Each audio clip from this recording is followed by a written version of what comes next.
নমস্কার বন্ধুরা, আজকে হাজির হয়েছি সম্পূর্ণ নিরামিষভাবে মুখে লেগে থাকার মতন বাঁধাকপির ঘন্টর রেসিপি নিয়ে। রান্নাটা নতুন কিছুই নয়, আপনারা অনেকেই অনেক রকমভাবে বাঁধাকপির ঘন্ট রান্না করেন, তবে এই রকমভাবে করলে কিন্তু এর টেস্ট মুখে লেগে থাকবে। এটা খেতে অসাধারণ হয়েছিল। রান্নাটা করার জন্য এখানে একটা মাঝারি সাইজের বাঁধাকপি মিহি করে কুচি করে নিয়ে ভালো করে ধুয়ে জল ঝরিয়ে নিয়েছি। এবার কুকারের মধ্যে বাঁধাকপিটাকে আমি নিয়ে নিচ্ছি। প্রথমে আমি বাঁধাকপিটাকে সেদ্ধ করে নেব, কারণ সেদ্ধ করে বাঁধাকপি রান্না করলে অনেক কম সময়তে রান্না হয়ে যায়, আর বাঁধাকপিটা কিন্তু একদম মোলায়েম হয়ে যায়, খেতেও খুব টেস্টি লাগে। হাফ কাপ জল দিয়ে দিচ্ছি। জল খুব বেশি দেওয়ার দরকার নেই, কারণ বাঁধাকপি থেকে কিন্তু জল বেরোবে, তো জল খুব বেশি প্রয়োজন পড়বে না। সামান্য পরিমাণে নুন ছড়িয়ে দিলাম। এবার কুকারের ঢাকনাটাকে বন্ধ করে মিডিয়াম আঁচে 2 হুইসেল দিয়ে নিলে কিন্তু বাঁধাকপিটা সেদ্ধ হয়ে যাবে। বাঁধাকপিটা আমি সেদ্ধ করতে বসিয়ে দিয়েছি, আর এদিকে একটা কড়াই বসিয়ে দিয়েছি, আর কড়াইতে দিয়ে দিচ্ছি সর্ষের তেল। এই রেসিপিটা অবশ্যই চেষ্টা করবেন সর্ষের তেল দিয়েই করার, আর তেলের পরিমাণটা একটু বেশি দিলে টেস্ট ভালো হয়। এখানে আমি 3 টেবিল চামচ তেল ভালো করে গরম করে নিয়ে 1 চামচ 5 ফোড়ন আর 2 শুকনো লঙ্কা ভেঙে দিয়ে দিলাম। এই রান্নাটা অবশ্যই 5 ফোড়ন দিয়েই করবেন। 5 ফোড়ন দিয়ে করলে খেতে অসাধারণ লাগে, অন্যরকম টেস্ট হয়, খেতে কিন্তু খুবই ভালো লাগে। তো ফোড়নটাকে কয়েক সেকেন্ড ভেজে নিয়ে বড় সাইজের একটা আলু বেশ বড় বড় টুকরো করে কেটে রেখেছিলাম। আলুটাকে নুন ছাড়াই মিডিয়াম টু হাই হিটে মোটামুটি 2 থেকে 3 মিনিট আমি ভেজে নিয়েছি। এবার দিয়ে দিচ্ছি মাঝারি সাইজের 2 টমেটো। টমেটোর পরিমাণটা একটু বেশি দিলে টেস্ট কিন্তু ভালো হয়। সামান্য পরিমাণে নুন দিয়ে টমেটোটাকে আলুর সাথে খুব ভালো করে কষিয়ে নিতে হবে। মানে টমেটোটা যতক্ষণ না একদম নরম হয়ে আসছে ততক্ষণ পর্যন্ত টমেটোটাকে আমি খুব ভালো করে কষিয়ে নেব। টমেটো দেখুন বেশ নরম হয়ে এসেছে। নুন দিলে খুব সহজে টমেটো নরম হয়ে যায়। এবার এখানে দিয়ে দিচ্ছি হাফ চামচ হলুদ, আর সুন্দর একটা রঙের জন্য হাফ চামচ কাশ্মীরি রেড চিলি পাউডার। সব কিছুকে ভালো করে মিশিয়ে নিচ্ছি। সাধারণত বাঁধাকপি কিন্তু আমরা জিরে ফোড়ন দিয়ে বা কালো জিরে ফোড়ন দিয়েই করি, তবে এইরকমভাবে 5 ফোড়ন দিয়ে করলে টেস্ট দারুণ হয়। হাফ বাটি মতন মটরশুঁটি দিয়ে মশলাটাকে আমি খুব ভালো করে কষিয়ে নেব।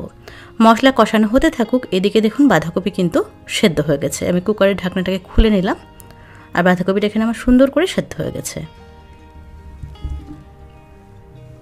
এদিকে এই মশলাটাও খুব ভালো করে কষানো হয়ে গেছে। মটরশুঁটি, আলু, মশলা সব কিছু আমি খুব ভালো করে কষিয়ে নিয়েছি। এবার এখানে সেদ্ধ করে রাখা বাঁধাকপিটাকে দিয়ে দিচ্ছি। সেদ্ধ করে বাঁধাকপি রান্না করলে টেস্ট কিন্তু একদমই চেঞ্জ হয়ে যায়। বাঁধাকপিটা একদম সুন্দর নরম হয়ে মোলায়েম হয়ে যায়, খেতে দারুণ লাগে। বাঁধাকপিটাকে সব কিছুর সাথে ভালো করে মিশিয়ে নিচ্ছি। সব মশলার সাথে বাঁধাকপি আমি মিশিয়ে নিয়েছি।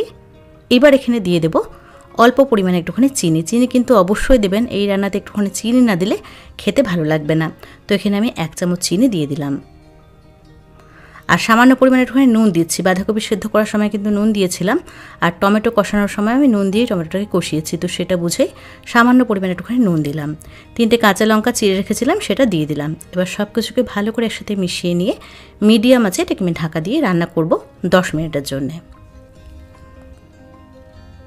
তো বাঁধাকপিটা রান্না হতে থাকুক, এদিকে আমি একটা ভাজা মশলা তৈরি করে নেব। ভাজা মশলার জন্য এখানে আমি নিয়েছি 1 চামচ গোটা জিরে, হাফ চামচ গোটা ধনে, কয়েক টুকরো দারচিনি, 2টো লবঙ্গ, আর 2টো ছোটো এলাচ, আর একটা তেজপাতা। একটা প্যান ভালো করে গরম করে নিয়ে সব মশলাগুলোকে দিয়ে দিলাম। মিডিয়াম আছে 1 থেকে 1.5 মিনিটের জন্য মশলাটাকে ভেজে নিচ্ছি। তবে লক্ষ্য রাখতে হবে মশলা যাতে পুড়ে না যায়। মশলা পুড়ে গেলে কিন্তু মশলার সমস্ত ফ্লেভার নষ্ট হয়ে যাবে। তো মশলাটা এখানে আমার ভাজা হয়ে গেছে, মিষ্টি একটা সুগন্ধ বেরিয়েছে মশলা ভাজার।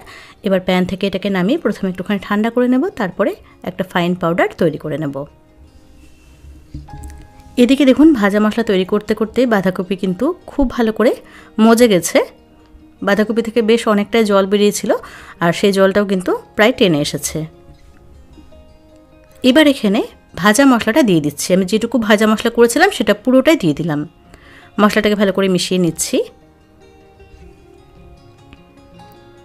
অনেক রকমভাবে আমরা বাঁধাকপির ঘন্ট রান্না করি, তবে এই রকমভাবে একবার করে দেখবেন, খেতে কিন্তু দারুণ লাগবে।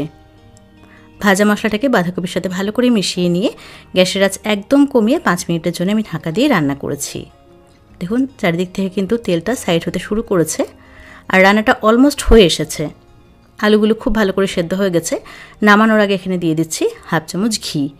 ঘিটাকে ভালো করে মিশিয়ে নিয়ে গ্যাসের ফ্লেমটা অফ করে এটাকে আমি ঢাকা দিয়ে রাখবো 5 মিনিটের জন্য। তারপরে কিন্তু এটা একদম সার্ভ করার জন্য রেডি হয়ে যাবে। ভাত, পরোটা, রুটি, লুচি, খিচুড়ি সব কিছুর সাথে এটা খেতে অসাধারণ লাগে। তো কেমন লাগলো আজকের এই নিরামিষ বাঁধাকপির ঘন্টর রেসিপি, সেটা অবশ্যই আমাকে কমেন্টস করে জানাবেন। ভিডিও ভালো লাগলে একটা লাইক করবেন, আর চ্যানেলটাকে সাবস্ক্রাইব করবেন।